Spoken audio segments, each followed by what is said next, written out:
Now to France, where the race for the country's presidency is shining a light on surrogacy. Former Prime Minister Gabriel Attal is a leading candidate in next year's election. He is renewing his years-long call for a national debate on legalizing surrogacy. He also says he wants to raise children with his same-sex partner. For now, surrogacy remains prohibited in France. President Emmanuel Macron calls the legalization of surrogacy, quote, a red line. Macron and Attal are both members of the Renaissance Party. Macron is barred by the country's constitution from seeking a third term. The Catholic Church strongly opposes surrogacy because it introduces a third-party intrusion into the unity between a husband and wife.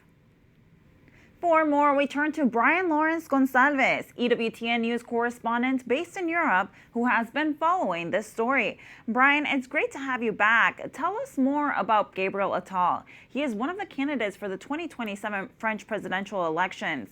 What can you tell us about him? Sure, Abigail. So currently, former French Prime Minister Attal has announced his candidacy for next year's French elections, and pro-life advocates are worried in the country about his pro-surrogacy policy. For the past 7 years, he has been trying to legalize surrogacy in France, and just 3 days ago, the French Supreme Court has ruled that the French government has to recognize the legality of foreign children adopted abroad by French citizens who were born by surrogacy. And this has concerned a lot of advocates in the country. And with Attal announcing that he plans to open a national debate for surrogacy if he wins the presidency, more and more pro-life advocates are worried across Europe as they worry that this may cause a domino effect of sorts. Okay, so you mentioned the pro-life advocates' reaction, but what would you say is the pulse of the broader culture? Are most people receptive to this? Generally speaking, this is a divisive issue in French society. I would say it's evenly split. However, since the LGBTQ lobby, so to speak, and gay activists constantly push surrogacy, polling shows that on the matter of same-sex couples wanting surrogacy, French citizens are not in support of this. But when it comes to surrogacy in general, the issue is somewhat split. So it really depends on the context. Who exactly is surrogacy for in France? Very interesting. Now, we mentioned Attal and President Macron are in the same party. Is it unusual for members of that party to publicly disagree on political matters? I would say it depends on the matter specifically. With regard to surrogacy, it has always been a red line in French society. When Attal announced that he would put forward a national debate on surrogacy, everyone in the French political spectrum was upset about this, including members of his own party, the Renaissance Party. So this was quite rare, and this is not normally done, where everyone is upset on a single issue. And this just goes to show how serious surrogacy is a matter in France. Now, France is one of the few countries in the world with abortion enshrined in its constitution. Where do you see the battle over surrogacy going? As of now, we do have a lot of very strong pro-life groups active in France and beyond who are trying to lobby for restrictions on surrogacy all over Europe, including France. With regard to the situation currently, I would say it's an uphill battle to make surrogacy officially legal in France. However, it really depends on if the Renaissance Party manages to get both the upper and lower levels of the French Parliament and Senate in next year's elections.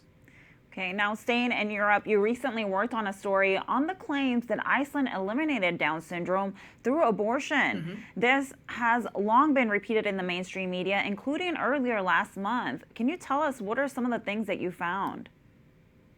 Sure. So the main thing that I found is that the figure that reports 100% of women who have a confirmed pregnancy where the child has Down syndrome and they abort said pregnancy is not entirely accurate. This only applies to a certain subsection. So, for context, roughly 80 to 85% of pregnant women in Iceland opt for prenatal screening. Of this demographic, roughly 75 to 80% proceed with additional testing. And with this additional testing, they get more information on if, they have a child with Down syndrome or not. So of this demographic that opted for prenatal screening and then continued to opt for additional tests, they do in fact abort their children with Down syndrome. However, we need to look at the larger context here.